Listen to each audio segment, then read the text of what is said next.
तो भाई world cup से पहले ऑस्ट्रेलिया के साथ जो आखिरी 3 ओडीआईज होने वाले हैं, इंडिया ने उसके लिए स्क्वाड अनाउंस कर दी है। एंड आई मस्ट से ये टीम काफी कंफ्यूजिंग है। देखो, अश्विन और वॉशिंगटन सुंदर 2 नए नाम हैं जिनको इन्होंने सीरीज में इंक्लूड किया है, लेकिन इन्होंने फिर से पता नहीं किस बेसिस पे विराट और रोहित को रेस्ट दे दिया है। यार अभी एक दिन भी नहीं हुआ हमें एशिया कप जीते हुए और इन्होंने फिर से एक्सपेरिमेंट शुरू कर दिए। अरे थोड़े दिन तो खुश रहने देते हम फैंस को। भाई अपनी टीम की प्रॉब्लम है, जैसे ही हमें थोड़ी सी होप आने लगती है कि यार देखो अपनी टीम अच्छा परफॉर्म कर रही है, अब तो जीत सकते हैं, तभी मशहूर साइंटिस्ट द्रविड़ साहब आते हैं और अपने एक्सपेरिमेंट से सब उथल पुथल कर देते हैं। देखो 3 ओडीआईज है तो उसके लिए इन टोटल 2 स्क्वाड्स रिलीज करी गई है। पहले 2 ओडीआईज की स्क्वाड में विराट और रोहित तो मिसिंग है ही, साथ में हार्दिक और कुलदीप को भी रेस्ट दिया गया है। एंड यही 4 प्लेयर 2 ओडीआई के रेस्ट के बाद 3rd ओडीआई में वापस आ जाएंगे जब तक इंडिया सीरीज हार चुकी होगी। वैसे होपफुली नॉट। भाई ये तो अच्छा हुआ अभी रेस्ट के नाम पे इन्होंने सिराज और बुमराह को भी नहीं बिठा दिया, वरना फुल स्ट्रेंथ ऑस्ट्रेलिया के सामने अपनी क्या इज्जत रह जाती। अब एक बार पहले टीम्स को चेकआउट कर लेते हैं, फिर थोड़े इंपॉर्टेंट टॉपिक्स पे डिस्कस करेंगे। पहले 2 ओडीआईज की टीम देखते हैं। बैटिंग में अपने पास है गिल, गायकवाड़, सूर्या और अय्यर। ऑलराउंडर्स में तिलक वर्मा वापस आए हैं, अश्विन भी टीम में आ चुके हैं, साथ में सुंदर भी फ्री में आए हैं क्योंकि अक्षर भाई को इंजरी है। एंड शार्दुल ठाकुर है with new vice captain Ravindra Jadeja. Bumrah के होते हुए सीरीज में एक और वाइस कैप्टन। फिर कीपर में अपनी टीम का मेन कैप्टन केएल राहुल आता है और साथ में Ishan Kishan. And final bowling lineup जो कि मुझे जेन्युइनली अच्छी लग रही है, उसमें अपने पास सिराज, शमी, बुमराह और प्रसिद्ध कृष्णा रिटेन्ड है एशिया कप से। ये बॉलिंग लाइनअप एक लौता नॉन कंट्रोवर्शियल डिसीजन है क्योंकि इनको प्रैक्टिस देना बहुत जरूरी है। सिराज, शमी, बुमराह इवन तो अच्छे फॉर्म में है, लेकिन ये खेलते रहने चाहिए क्योंकि काफी टाइम बाद आ रहे हैं। अब वही 3rd ओडीआई के लिए देखा जाए तो तिलक वर्मा, गायकवाड़ और प्रसिद्ध कृष्णा उसमें बाहर हो जाएंगे और इस ओडीआई के लिए वही 4 प्लेयर्स ऐड हो जाएंगे जो अभी तक टीम में नहीं थे, यानी रोहित, विराट, हार्दिक, कुलदीप। मतलब एक आखिरी 3rd ओडीआई के लिए 17 मेंबर की स्क्वाड है अपने पास। एंड आई नो तुम लोग को बहुत सारे सवाल होंगे कि अश्विन भाई एकदम से कहां से आ गए, वॉशिंगटन सुंदर का क्या सीन है, अक्षर पटेल की इंजरी का क्या स्टेटस है, विराट रोहित को रेस्ट क्यों दिया गया है और ऋतुराज गायकवाड़ क्या कर रहा है इस टीम में। देखो इन सब टॉपिक्स के बारे में आराम से इस वीडियो में बात करेंगे, लेकिन पहले let's address Virat and Rohit का टॉपिक।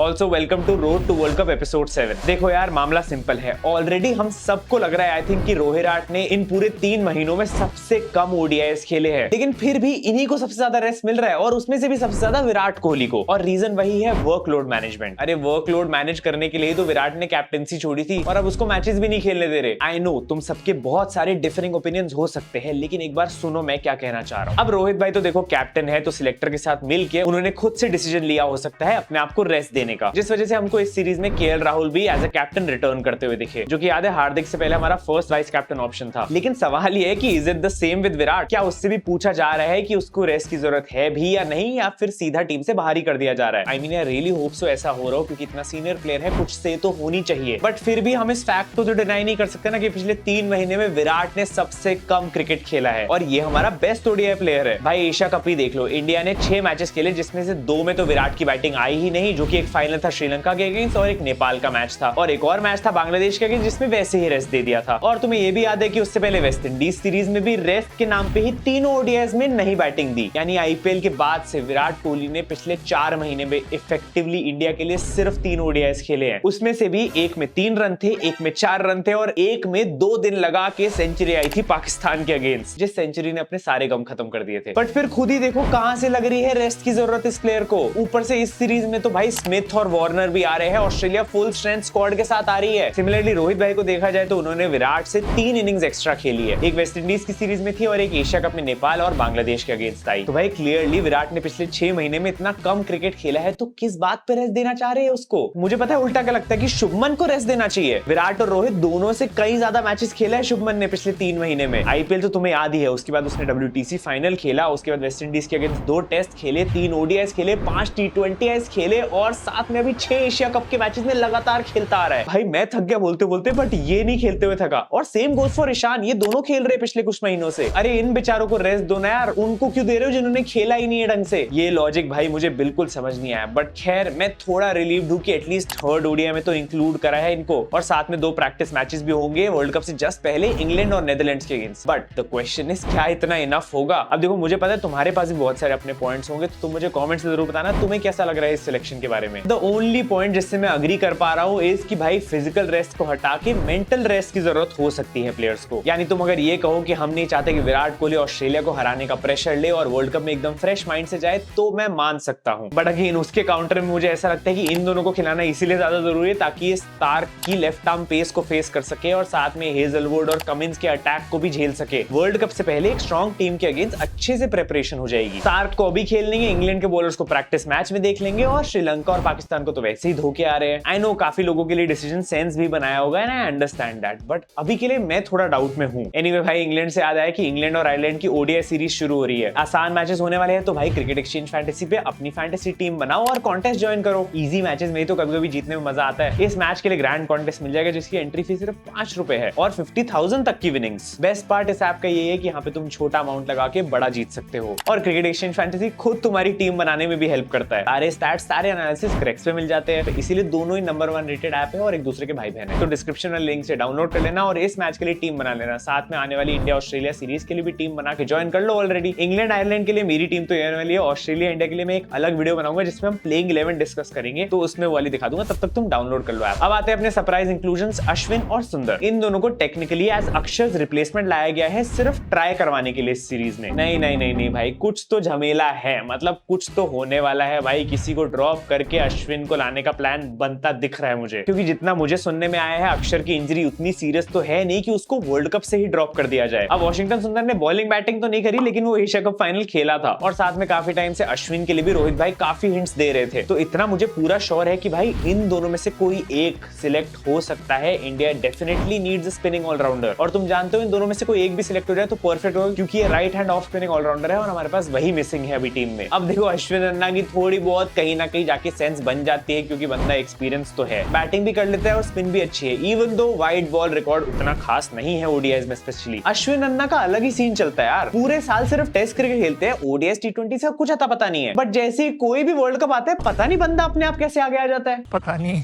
ऐसे डेंजरस सिचुएशन में मैं ऑटोमेटिकली आगे कैसे आ जाता हूँ। बट भाई, वॉशिंगटन सुंदर को किसी का इंजरी रिप्लेसमेंट लेके आना बहुत ही फनी चीज है। ये बंदा खुद इतना इंजरी प्रोन है कि होटल से स्टेडियम जाते जाते भी इंजर्ड हो सकता है। और सरप्राइजिंग चीज तो यही है ना कि इन दोनों को थर्ड ओडीआई के लिए भी रखा हुआ है जब अक्षर भी वापस आ जाएगा। तो इस लॉजिक के हिसाब से मुझे लगता है इन दोनों को ही खिलाना चाहिए अगर इन दोनों को टेस्ट आउट करना है तो। एंड ये सब एक बार मेन स्क्वाड को वापस देखें तो भाई इतना पता लग रहा है कि ये पहले 2 ओडीआईज में बेंच स्ट्रेंथ को पूरी तरह टेस्ट करने वाले हैं। सूर्या, तिलक और श्रेयस डेफिनेटली मेन टीम का पार्ट होंगे। सूर्या अगेंस्ट ऑस्ट्रेलिया, पिछली बार याद है क्या हुआ था भाई? हमने तो अभी तक सुना था कि इंडियन क्रिकेट में लिमिटेड अपॉर्चुनिटीज मिलती है, तो जो मिले उसको ग्रैब करो और अगर रन नहीं बनाओगे तो बाहर हो जाओगे। सूर्या के लिए शायद कोई डिफरेंट रूल्स है। आई मीन यार, it is so clear and it is so unfair. पता नहीं भाई लोगों को ऐसे नहीं दिख रहा कि इतनी ज्यादा अपॉर्चुनिटीज एक ही प्लेयर को फोर्स करवा के देना बिल्कुल सेंस नहीं बनाता। मुझे तो बुरा लगता है उल्टा सूर्या भाई के लिए। मुझे तो लगता है इससे उन पे ही ज्यादा प्रेशर पड़ता है, क्योंकि वो बंदा तो एडजस्ट नहीं कर पाता, लेकिन टीम चाह रही है कि बेटा कर। एंड अगेन इसी बात को यूज करके मैं तुम्हें याद दिलाना चाहूंगा हमारे एक और विकेट कीपर बैट्समैन की, संजू सैमसन। भाई ये बंदा गायब ही हो गया है, अच्छे रिकॉर्ड के बावजूद भी कोई इग्नोर हो रहा है। मैंने पहली बार देखा यार, ना बंदा एशिया कप की मेन स्क्वाड में था, ना एशियन गेम्स में होने वाला है। वर्ल्ड कप में तो भूल ही जाओ, और अब ऑस्ट्रेलिया के गेम्स भी जगह नहीं बन रही है। अरे रिलैक्स गाइस, संजू को वर्ल्ड कप के लिए रेस्ट दे रहे हैं। क्या बात कर रहे हैं?